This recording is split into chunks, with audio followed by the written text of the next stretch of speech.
So now we're getting into Oscar season. I think I have to talk about a major controversy which has not been talked about.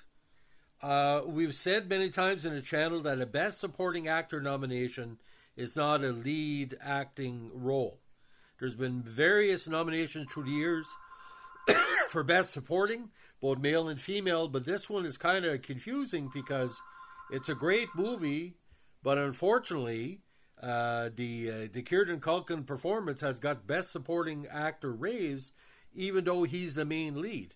It's called A Real Pain. Now, this movie is a 2024 buddy road comedy drama film written and directed by Eisenberg, and Eisenberg has been nominated for screenplay at the Oscars. This is international co-production between Poland and the States. The film stars Eisenberg and Kiernan Culkin as mismatched cousins who reunite for a Jewish heritage tour through Poland in honor of their late grandmother, but their old tensions resurface against a backdrop of their family history. Its ensemble cast includes Will Sharp, Jennifer Grey, Kurt Iguain, Lisa Sadovi, and Daniel Oreskes. Now, the movie itself is tremendous because it has shades of Before Midnight in the cinematography. Not the same thing. It's not a romantic relationship, but it's a platonic relationship between two cousins where one feels left down by the other, and we'll get into that in a second why. Now, principal photography took place primarily in Poland from May to June 2023. A Real Pain premiered at Sundance in June 2024, where it won the Waldo Salt Screenwriting Award, and it was released theatrically in the States on November 1st, 2024, and in Poland on November 8th by Searchlight. The film received positive reviews from critics, with praise for Culkin's performance and Eisenberg's screenplay. Some of it was ad-libbed, of course, and grossed over $19 million worldwide on a $3 million production budget. Now, to say it's a buddy comedy would be a stretch. Is basically Eisenberg's character is basically trying to figure out why his brother, well, it's pretty well like a brother, his cousin Benji is so off-kiltered. We find out later on there's a reason why. He had a recent suicide attempt. Now, Culkin plays the character with all the talents as in him. His first major role that he drew a lot of interest, of course, Scott Pilgrim, where he played Michael Cera's gay roommate to great acclaim. He was kind of robbed for Best Supporting Actor nomination. Now, that's a Best Supporting Actor nomination, but Culkin in this one, he's pretty well in every scene. That's not a Best Supporting Actor, and it's not a criticism. It's just that we need to change the rules about what's considered Best Supporting. Now, A Real Pain was named as the top 10 films of 2024 by the National Board of Review. Didn't get an Oscar nomination for Best Picture, but it's a crowded field this year. He also got an AFI recognition. Received various accolades, including 2 British Academy Film Awards for Best Original Screenplay by Eisenberg, and again, Best Supporting Actor by Culkin. And no one is bringing that up. I think the fact is, this nomination pushed out a supporting actor nomination that could have been recognized. In the sake of this, maybe he wanted to get a nomination, or the producers or whatever, but it's kind of unfair. Now, the Critics' Choice Association declared A Real Pain as the best comedy film of 2024.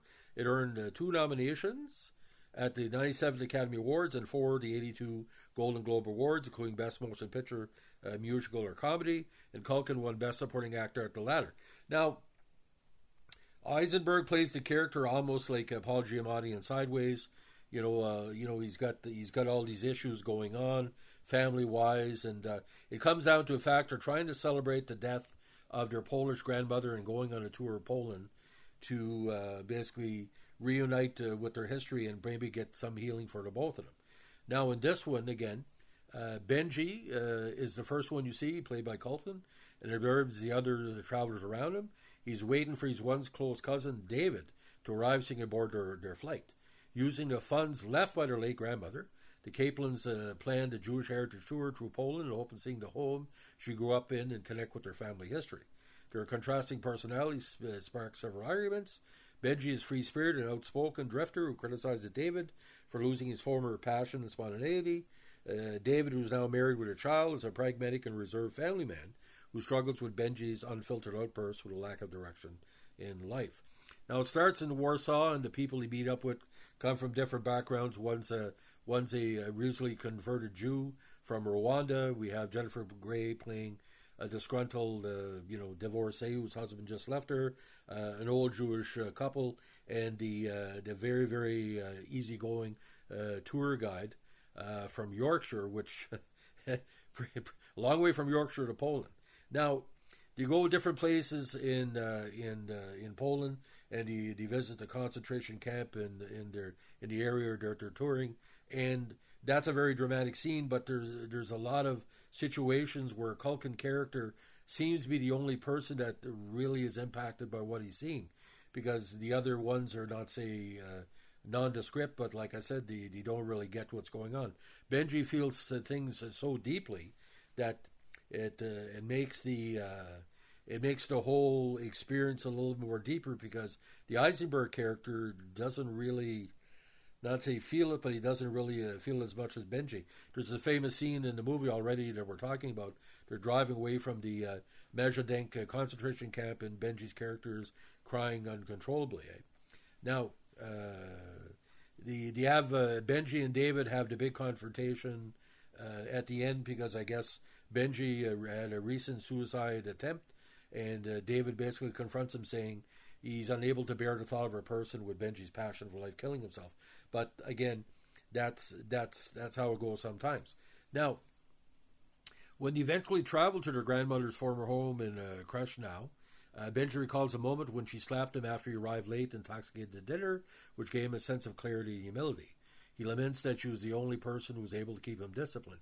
Now, in the previous scene, in the oldest headstone in Poland, they put rocks, which is a Jewish tradition, of course, to honor the dead, to say we were here to show you respect. David suggests that they place visitation stones on the last in a modern home as an act of remembrance, but a neighbor asks them to remove the stones because they were a tripping hazard. The pair then flies back to JFK airport and exchange goodbyes. David is kind of getting on Benji, you should visit me more often, visit my wife and my family, and Benji declines the offer, prompting David to slap him. They immediately reconcile and, slaps some sense into the old Jewish tradition and profess that they care deeply about each other. David returns home to his wife and son, leaving a visitation stone on his doorstep. Benji returns to his seat at the airport and timidly observes the travelers. So it's kind of, like I said, it's not really a Holocaust comedy. That's not even the term. But the fact is, a lot of people have not reconciled with the Holocaust experience, especially in Canada, East Coast of the States. We don't go back to Poland. We'll go to, as Canadians, we'll go to Vimy, we'll go to Normandy, but it's not too often Canadians will go to a Holocaust site in Russia or Poland or different places to really experience what it is. See, I'm Jewish myself, and like I said, I like to visit, but the fact is, what Eisenberg has done here is basically saying it's okay to visit, but there's other shit going on. Just because you're a Jewish survivor, if your great-grandparents or grandparents survived the Holocaust, you still have to live your own life, and that's what the movie talks about. But the problem is with the movie itself. Like I said, it's nobody's fault, but I mean, my God, you recognize the supporting actor for the movie, and that makes sense. But it's typical Hollywood. This is not a best supporting actor performance. There's no way hell in the world. If it wins, is the most supporting acting performance of all time. Besides, because Anthony Hopkins won as a best supporting actor, but he won lead, so that's a confusion too. So Eisenberg and Culkin did a great job with this movie. Good to see Jennifer Grey. I give the movie 3.5 stars out of 4, and but you can't fault the producers. An award draws recognition, but it's one of those building movies where word of mouth is going to take it to new places after the Oscars, sort of like a complete unknown. And I really think there, ladies and gentlemen, Culkin's going to win the Oscar, and it is what it is, because this is the best performance I think Culkin has done. That's saying a lot. It's a big extended family, but again, Kiernan Culkin, we're going to see something from him for years to come, and it's going to be tremendous. Thanks for listening. If you like what you're doing with our Oscar podcast, let us know with a like, comment, subscribe, or share.